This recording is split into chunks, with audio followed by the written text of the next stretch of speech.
What if I told you the Ebola outbreak spreading right now in Central Africa isn't the Ebola you've heard of? And what if I told you that the vaccine sitting in freezers, the one the world spent a decade celebrating, doesn't actually work on this strain? That's the quiet emergency unfolding behind a recent NPR Health News report. And it's a story about how science races a virus that just changed the rules. Here's the setup. 3 vaccine candidates are being fast-tracked right now to target the specific Ebola species spreading through Central Africa. Big organizations are behind it. Big pharmaceutical companies are behind it, and yet even with all that muscle, the logistics are, in the polite words of the reporting, complicated. That word is doing a lot of heavy lifting. Let me explain why. You probably remember the West African Ebola outbreak from a decade ago, the one that dominated headlines, the one that finally pushed the world to produce a working vaccine. That vaccine was a genuine triumph of modern medicine. It saved lives, it changed the trajectory of outbreaks. It became the reason a lot of people stopped worrying about Ebola the way they used to. But here's the catch that nobody tells you at dinner parties. Ebola isn't one virus, it's a family. And the vaccine we celebrated was built for one specific member of that family. The strain spreading now in Central Africa is a different member, a rarer one. And against this cousin, our best existing tool doesn't offer the same protection. That's why 3 new candidates are being rushed through development. Not because scientists are bored, because the shield we built doesn't fit this particular sword. Let that sink in for a second. You and I have spent years assuming Ebola was, if not solved, at least managed. That if it flared up, we had the answer ready to ship. And technically, for one strain, that's true. But viruses don't care about our assumptions. They mutate, they diverge, and sometimes the version that shows up next isn't the one your medicine cabinet was designed for. So what does fast tracking actually mean here? It means compressing years of normal vaccine development into months. It means running trials in the middle of an active outbreak, in regions where roads wash out, where electricity flickers, where cold chain storage, the refrigeration that keeps vaccines viable, is a daily fight against heat and distance. It means coordinating between governments, between nonprofits, between pharmaceutical giants who normally operate on entirely different timelines, and it means doing all of that while the virus keeps spreading. This is where the word complicated starts to feel like an understatement. Think about what fast-tracking 3 candidates at once really involves. You need manufacturing capacity, you need regulatory approval pathways in multiple countries, you need trial participants who consent, in communities that may have deep, historically earned reasons to distrust outside medical teams. You need transport, you need trained staff on the ground, you need to track who got which dose, when, and whether it worked. And you need to do it faster than the outbreak can outrun you. Now multiply that by 3 competing vaccine candidates, each with its own protocols, its own developers, its own data requirements. That's the logistical knot the reporting is pointing at. And here's the part that should make you sit up. The reason 3 candidates are moving at once instead of just one is partly insurance. If one fails in trials, the others might still cross the finish line. If one works but can't be manufactured at scale, another might.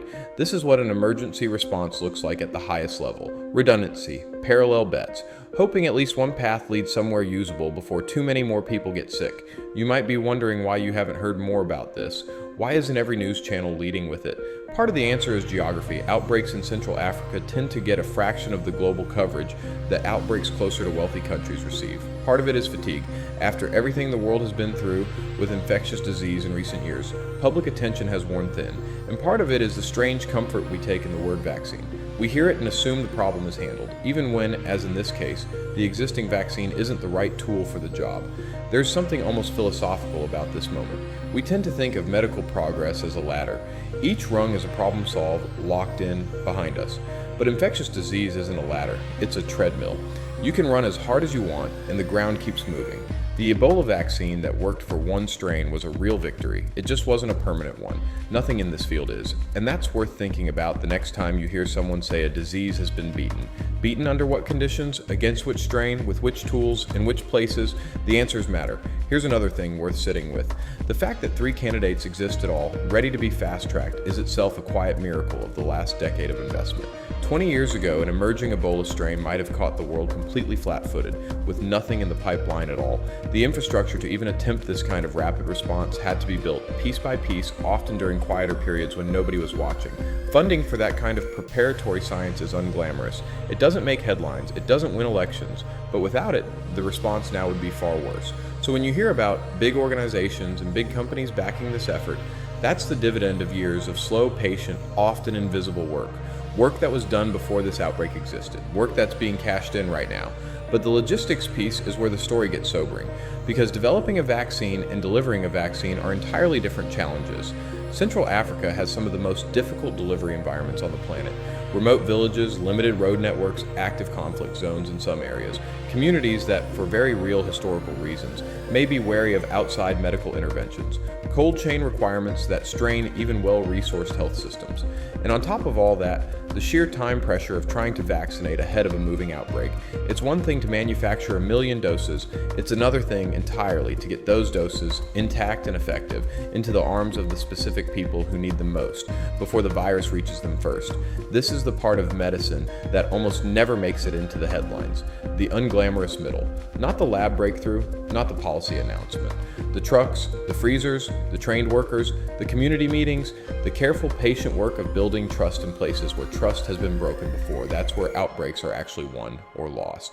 So what should you take away from all this? A few things. First, the comforting story that we've solved Ebola is, at best, partially true. We solved one version, the current outbreak is a different version, and the response is being built in real time with the urgency that situation demands.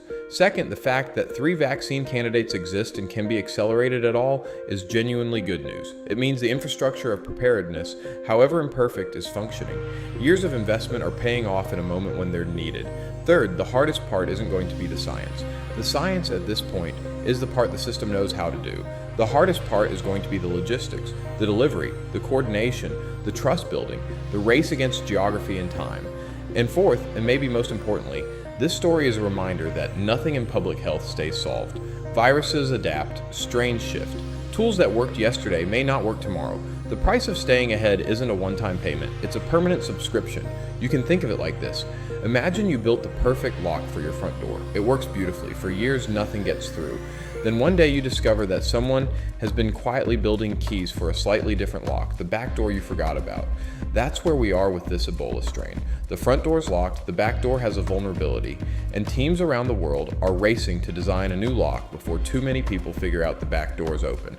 The reporting from NPR Health News doesn't dramatize any of this. It states it plainly. 3 vaccine candidates, fast-tracked, rare strain, big backers, complicated logistics. But when you unpack what each of those phrases actually means in practice, you start to see how much hidden work is happening right now, on your behalf, in places you'll probably never visit, by people you'll probably never meet. That's worth knowing. That's worth caring about. Because the next strain of this virus or another one is already out there somewhere, waiting. And the question isn't whether it'll arrive. The question is whether the slow, patient, unglamorous work of preparedness will be far enough along to meet it when it does. The vaccine you trust today was built for the threat of yesterday, somewhere, right now, in a lab, in a clinic, in a truck, bouncing down a dirt road. The answer to tomorrow's threat is being assembled. And the only reason you'll ever get to take that progress for granted is because, in moments like this one, someone refused to.